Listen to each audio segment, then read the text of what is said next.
आइए आज हम आनंद रामायण विवाह कांड के छठे सर्ग में प्रवेश करते हैं। गंधर्वों तथा नागों का अपनी अपनी कन्याओं का विवाह लब आदि कुमारों के साथ करने की प्रार्थना करना। श्री राम का कुंभ योनि अगस्त्य जी की अनुमति से उस प्रस्ताव को स्वीकार करना। नागों तथा गंधर्वों का विवाह के लिए साकेतपुरी में आना। श्री राम के अनुरोध पर महर्षि वशिष्ठ एवं ज्योतिर्विदों का कुमारों के विवाह हेतु लग्न निश्चित करना। गंधर्व तथा पन्नग बोले, हे कमल नयन श्री राम, हे स्वामिन, आपने हमारी बालिकाओं को जल देवियों के बंधन से मुक्त करा दिया। वे सभी विवाह के योग्य है। अतः आप उन सभी बालिकाओं का विवाह अपने पुत्रों के साथ करने की कृपा करें। आज हम सभी लोग धन्य हो गए हैं। आपने हमारे कुल को पवित्र कर दिया है। हे प्रभु, हे राम, आज आपने हमारा उद्धार कर दिया है। हे रघुद्वह, हम लोगों ने 7 जन्मों में जो पुण्य अर्जित किया है, उसी परिणाम स्वरूप आपसे संबंध स्थापित हो जाए। श्री रामदास बोले। सीता के साथ उन सभी की इस प्रकार की बात सुनकर श्री राम ने उनके प्रस्ताव को स्वीकार कर लिया और फिर उन्होंने मुनि अगस्त्य जी की ओर देखा।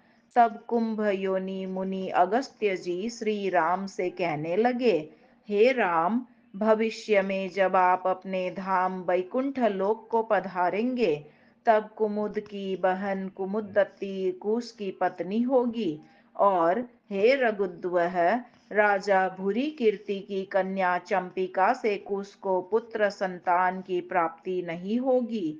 कुश के कुमुदत्ती में जो पुत्र होगा, वह अतिथि नाम से विख्यात होगा। आगे चलकर वही राज्य का संचालक एवं वंश की वृद्धि करने वाला होगा। अतः हे राम, अब आप कुश को छोड़कर अपने 7 कुमारों का 7 नाग कन्याओं के साथ ब्राह्मणों के द्वारा विधि विधान पूर्वक विवाह कर दे। 5 गंधर्व कन्याओं का विवाह यूपकेतु, कुश एवं लव को छोड़कर शेष 5 पुत्रों के साथ कर दे। शत्रुघ्न पुत्र यूपकेतु राक्षस विवाह के द्वारा एक अन्य स्त्री को प्राप्त करेगा। इस प्रकार से श्री राम आदि सभी भाई अपनी अपनी स्त्रियों के साथ सुखपूर्वक आनंदित होंगे। उनके पौत्र प्रपौत्र भी होंगे।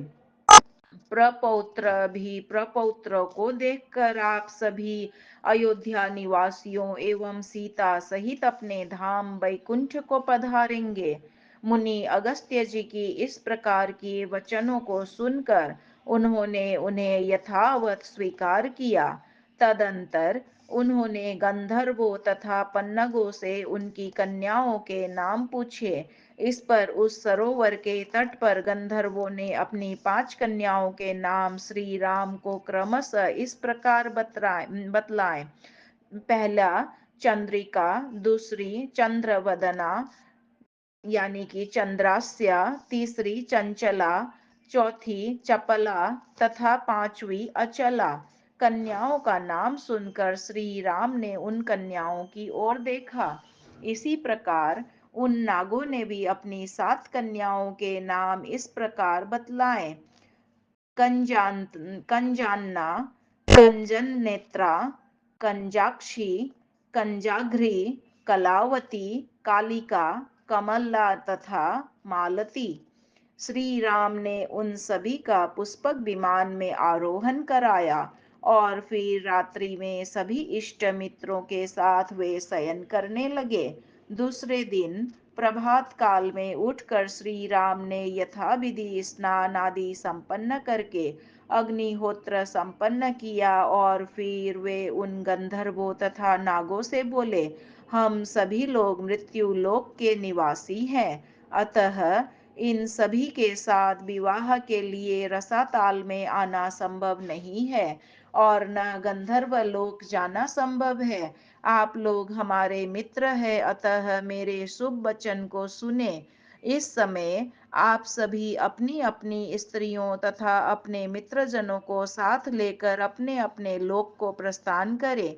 फिर यथा समय आप लोग अपनी-अपनी कन्याओं का विवाह संपन्न करने के लिए अयोध्यापुरी में आए। कुछ ही क्षणों में मैं पताका का तथा ध्वज एवं मालाओं से सुशोभित पुष्पक विमान द्वारा आकाश मार्ग से होते हुए अपनी नगरी अयोध्या को चला जाऊंगा। बहुत अच्छा, ऐसा ही होगा। इस प्रकार कहकर वे सभी नाग तथा गंधर्व अपने अपने लोक को चले गए। श्री राम भी मुनि अगस्त्य जी, कुश आदि सभी कुमारों, सभी स्त्रियों, बंधु बांधवों और उन नाग कन्याओं और गंधर्व कन्याओं को साथ लेकर पुष्पक विमान में आरूढ़ हुए और मार्ग के वन उपवनों की शोभा को देखते हुए आगे आधे प्रहर में ही वे अयोध्या में पहुंच गए। वहां पूर्ववासी स्त्रियों ने उनकी आरती उतारी। तदंतर श्री राम अपने भवन में चले गए। उन्होंने नाग कन्याओं तथा गंधर्व कन्याओं को महर्षि वशिष्ठ जी के आश्रम में भेज दिया। बाद में श्री राम राजसभा में उपस्थित हुए और उन्होंने उस सभा में सुमित्रा पुत्र लक्ष्मण से कहा, हे सुमित्रा नंदन, विवाह के लिए सभी राजाओं, मित्रों, मुनीश्वरों को आमंत्रण देकर बुला लो। सभी राजा अपने परिजनों के साथ अपने नगरवासियों और अपने अपने जनपद वासियों को साथ लेकर यहाँ आ जाएं।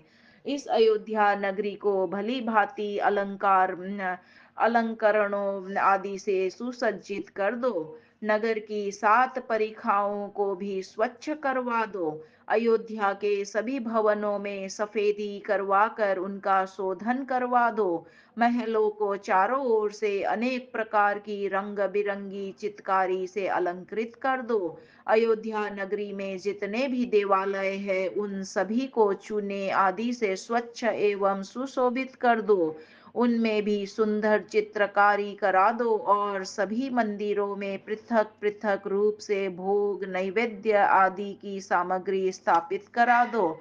अयोध्या में स्थान स्थान पर पताकाओं को बांध देना चाहिए।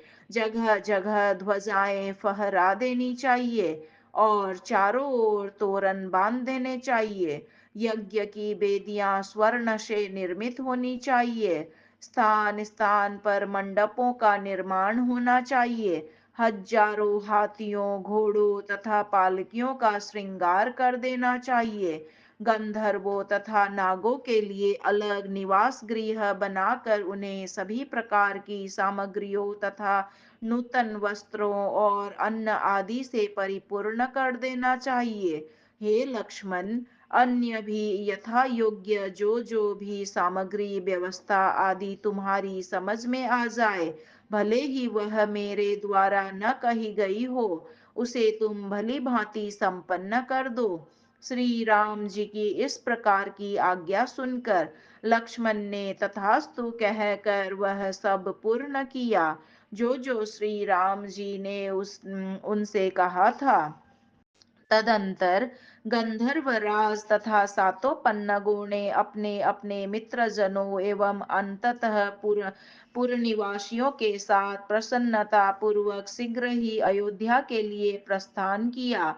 नाग मानव रूप धारण कर हाथियों, घोड़ों तथा रथों पर आरूढ़ होकर और गंधर्वगण भी अपनी अपनी सेनाओं के साथ साकेतपुरी आए।